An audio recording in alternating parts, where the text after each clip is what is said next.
Hi, my name is Jim Bruno, and I am the producer, the writer, and the presenter of this television series called Lennox in the Gilded Age.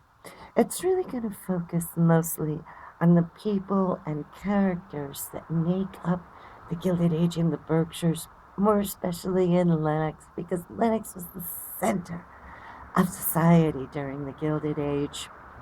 Now, it really says a lot about America and Americans to study the lifestyles of the rich and famous. They're always interesting. This group has a particular interest because of their exquisite taste in the things that they're interested in, such as building mansions with beautiful gardens and living a lifestyle of elegance and mixing and matching with the very best families.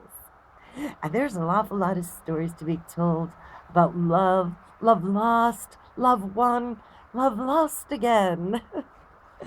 But more than that, really, we'll be running across a whole uh, a whole canopy of colorful characters, some of the most interesting characters in the whole world. And they all came to Lennox, and they all had a story to tell and something to add. No,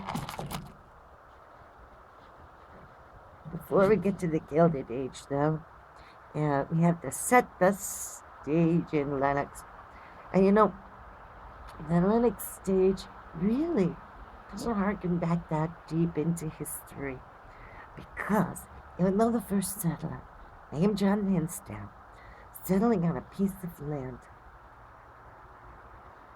oh, his lonely self had to give it up because the French Indian Wars were breaking out in America.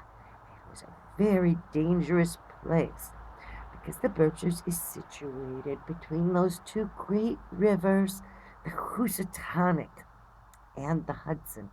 And that territory belonged to the Indians. They were feuding at the time, being supported by the French to keep the British out and thus really thwart the future of settlement in Lennox until that whole thing was settled. Now, not so in Stockbridge.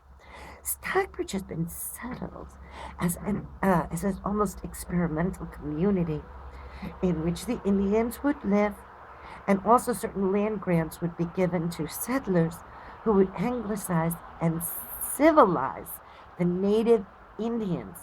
Therefore, they endured through the French Indian Wars, having established a connection with the Indians to free them from any danger in a retributive war. Not so in Lennox, not so. The settlers of Lennox were scared to death.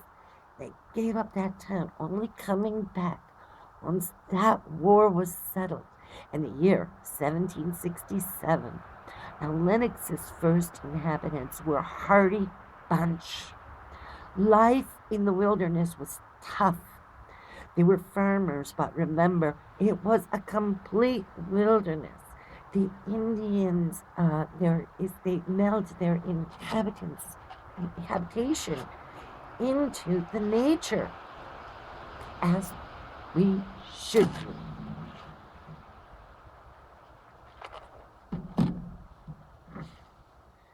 And so, coming to Lennox, they would be given a land grant, which they would pay for their land, and then they would be able to make money from. They first, in clearing the land, the timber was valuable.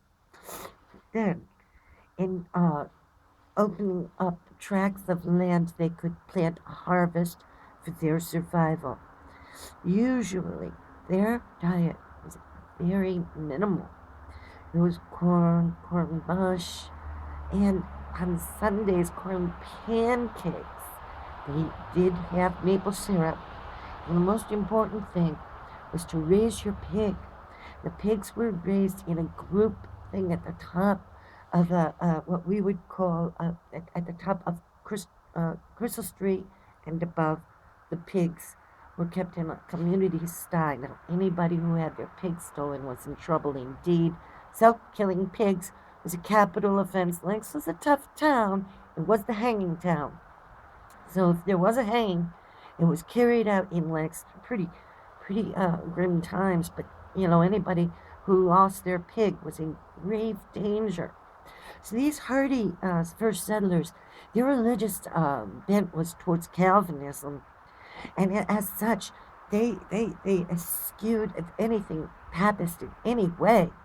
So Christmas wasn't to be celebrated. As often say, it was a tough year, made even tougher when you don't have Christmas to look forward to. Indeed, anybody caught celebrating Christmas was punished and shunned. They had to keep the Sabbath. They went to church at the church on the hill, and they did not heat that place. It was always cold in there. The sermons were sometimes muffled out by the stomping of the feet of the people who were just trying to keep warm. And it was a real hardy group of people who very shortly after the settlement of the town of Lennox, as a matter of fact, only a few short years, because Lennox was settled in 1767. By the time that after the battles in Lexington and Concord in 1775, the Patriots needed support, and so Lennox had